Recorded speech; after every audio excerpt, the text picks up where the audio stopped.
Hi, Christy here. Today I wanted to share a little public service announcement based on some new information that I learned yesterday watching a really great free webinar related to hearing loss and dementia. First, before I start, here's Pippi. I use that green mat to keep those stones from cracking, like they play with the stones, the cats. And when they hit the floor, they smash. I usually move that away, but I can't move Pippi. Anyway, so this webinar, I had known some things about the connections between dementia and hearing loss, but it was shocking to hear the statistics of how much of an impact it has on your likelihood of getting dementia.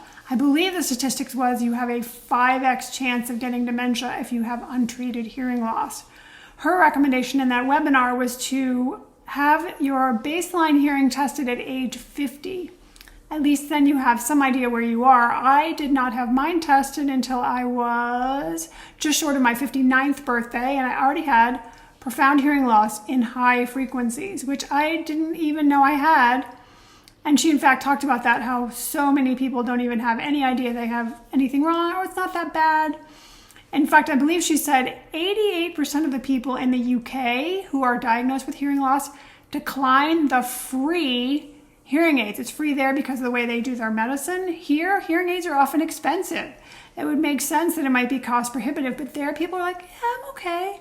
I can get by until they can't, and then they have a problem. What was fascinating to me is how the brain rewires in order to compensate for the lack of hearing, and that it's actually pathological in a way. It strains your brain in a way to do things in parts of the brain that are needed for other things. So having the hearing aids are the greatest way to preserve all the brain function and help you avoid dementia. They were looking into what are the big hitters, what are the best ways we can reduce the risk of dementia, and this was one of them.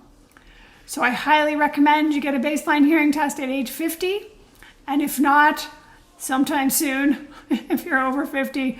So I'd love to hear in the comments below, have you had a baseline hearing test? Will you now, based on this? I'm also going to link in the comments below the workshop once it is, uploaded. It hasn't been uploaded yet, but I will right now put a link to all the workshops. They have a lot of great ones. Might be something worth checking out. They're all free. I look forward to seeing you in the next video. And in the meantime, please go be brilliant.